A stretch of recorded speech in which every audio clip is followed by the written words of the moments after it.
¿Qué tal amigos? ¿Cómo estáis? La mayoría de las fuentes lineales están transistorizadas, es decir, utilizan un transistor 2N3055 para su regulación.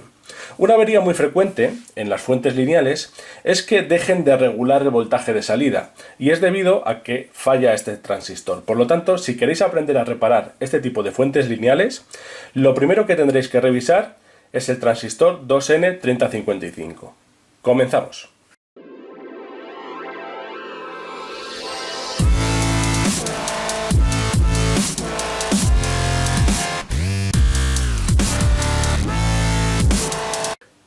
Como decía en la introducción, la avería más frecuente de estas fuentes lineales es que este transistor, el 2N3055, que estáis viendo, generalmente va situado en la parte de atrás de la fuente, unido a un disipador de calor de aluminio, pues este transistor se estropea con el tiempo y da lugar a un fallo en la fuente. Por lo tanto, tendremos que aprender a revisarlo. Para revisar este tipo de transistores tenemos dos métodos muy sencillos. El primero es con ayuda de un multímetro que incorpore la prueba de diodos, que ya sabéis que se identifica fácilmente con el símbolo del diodo. Aquí lo estáis viendo. Y otra, también muy sencilla, es con este tipo de comprobadores de componentes electrónicos que actualmente son muy asequibles en el mercado y del cual os dejaré un enlace en la descripción del vídeo. Para probar si el transistor funciona correctamente, lo único que necesitamos es un multímetro. Encendemos el multímetro y vamos a usar la prueba de diodos. Aquí veis la flecha del diodo, el símbolo del diodo, o tenéis la escala de resistencia en ohmios, 2000 ohmios, 2K. Bien, lo primero que vamos a hacer es, vamos a probar este que es nuevo y por lo tanto funciona correctamente para ver qué tenemos que obtener. Entonces, lo primero que tenemos que hacer es bajarnos la hoja de características de este componente.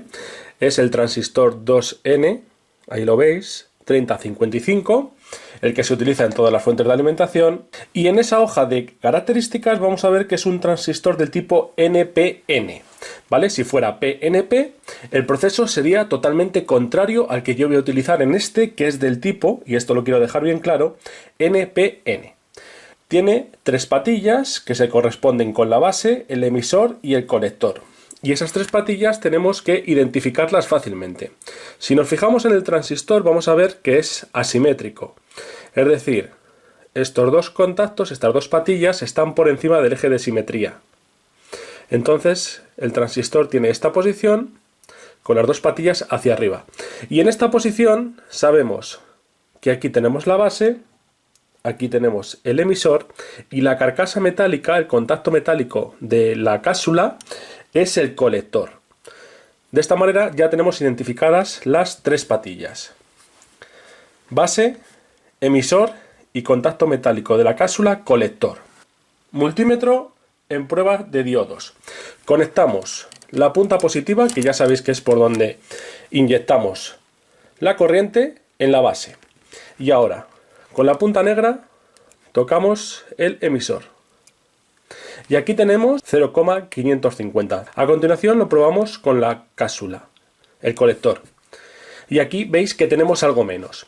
Es importante indicar que siempre entre base y emisor tiene que tener más, un poco más, 550, como hemos visto, que entre base y colector. Esto es fundamental para que el diodo funcione correctamente. ¿Veis? En uno tenemos, entre base y emisor tenemos 0,550 y entre base y colector tenemos 0,544. Esto ya nos indica que el transistor funciona correctamente. Ahora vamos a hacer una contraprueba, y es que sabemos que si yo ahora conecto el terminal positivo, la punta positiva, en el emisor y hago contacto con la base, aquí no tiene que haber circulación de corriente. Como estáis viendo, el multímetro no me indica paso de corriente ni resistencia. De hecho, podemos utilizar, si queréis, la prueba de conductividad, que me indica que cuando hay corriente eléctrica circulando entre las puntas, el multímetro pita, y en este caso, como veis, cuando toco desde el emisor a la base no hay corriente, y tampoco tiene que haberla cuando yo toco desde el emisor al colector. Como veis, no circula corriente. Esto es fundamental. Muchos de estos transistores vais a comprobar que están dañados cuando hacemos esta contraprueba. Desde el emisor tocamos la base y hay conductividad, es decir, está puenteado, está cortocircuitado. Desde el emisor también tenemos conductividad eléctrica con el colector. En este caso, como veis, este transistor funciona correctamente con las pruebas que hemos hecho. A continuación vamos a probar este, que es el que tenía en la fuente de alimentación. No lo voy a extraer de la carcasa. Como veis es exactamente igual, 2N3055. Y la colocación precisa para la identificación de las patillas sería la siguiente. Este sería el eje de simetría, estas patillas quedan hacia arriba, por lo tanto sabemos que esta es la base, este es el emisor y este es el colector que va unida a toda la estructura metálica del disipador. Lo comprobamos. Vuelvo a prueba de diodos, 2000 ohmios, conecto la positiva en la base, en el emisor, tenemos 618, comprobamos ahora en el colector, 618, mala señal. Por lo tanto, ya con esta prueba hemos determinado que este no funciona bien. Ahora vamos a hacer la contraprueba. Voy al emisor, conecto el terminal positivo, lo pongo en prueba de continuidad. ¿Veis? Y ahora hago la prueba de continuidad con este, con la base, y vemos que no hay continuidad como tiene que ser, y también lo hago con el colector y vemos que no hay continuidad como tiene que ser. En este caso no está puenteado, pero los valores son iguales, por lo tanto este no funciona correctamente. Con ayuda del comprobador de componentes electrónicos es todavía más sencillo el diagnóstico. Este tipo de comprobadores lo vais a encontrar muy fácilmente en el mercado, los podéis adquirir en forma de kit para montarlos o podéis adquirirlos directamente ya construidos para su utilización. Como veis, he conectado 3 cables aquí en la placa de contactos, son conectores DuPont, ya vimos cómo se crimpaban en otro vídeo, y una pinza, un clip de cocodrilo en el otro extremo. Entonces ponemos aquí los cables en los 3 primeros contactos, como estáis viendo, y bajamos la palanca para que queden ahí firmemente fijados.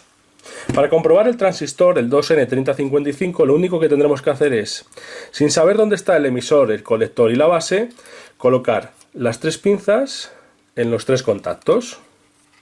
Como digo, sin saber dónde está, o sin que nos importe dónde está el colector, el emisor y la base. Como estáis viendo, ahí tengo las pinzas de cocodrilo unidas al transistor, una a la carcasa y 2 a estos pines que veis de conexión. Y ahora presiono este botón, el comprobador hace una prueba rápida y me dice que es un transistor NPN. Veis que aquí vienen numeradas las salidas. Veis que en la posición 3, que se corresponde con esta, tenemos la base. En la posición 2, que se correspondería con la intermedia, tenemos el colector. Y en la posición 1 tenemos, como veis aquí, el emisor. ¿Veis? Tenemos el HFE, al cabo de un tiempo se apaga, HFE 67 y UF 524 milivoltios. Y como veis nos está indicando que el transistor funciona bien. Si no, podría dar que es una resistencia, la conexión entre 1 y 3 y 2 y 1. Podría dar algún funcionamiento anómalo y no nos identificaría el componente como un transistor. Vamos a probar los transistores de esta fuente que tengo aquí desmontado. Como veis, conecto uno al tornillo que va unido al chasis, otro clic aquí y el último aquí. Este tipo de comprobadores es ideal para todos aquellos que estéis empezando en el mundo de la electrónica y que os liáis con el emisor, colector, base, etc. Tan sencillo como conectar, y hacemos la prueba y nos dice que este transistor NPN está funcionando bien. Vamos al de abajo, cambiamos las conexiones, esta va aquí y a continuación volvemos a hacer la prueba con el inferior, probando, y perfectamente nos dice que está funcionando bien también. Por lo tanto, estos dos transistores están funcionando correctamente. El problema en la fuente lo tenemos en otro de los componentes de la placa, tendremos que revisar los condensadores, etc. Bueno amigos, y estas son las dos formas que tenemos de revisar rápidamente los transistores 2N3055 de las fuentes de alimentación lineales. Como habéis visto, métodos rápidos, el primero con un multímetro con prueba de diodos y el segundo con un comprobador de componentes electrónicos. Como siempre, espero que os haya gustado, os haya parecido interesante y nos vemos en un próximo vídeo. Un saludo.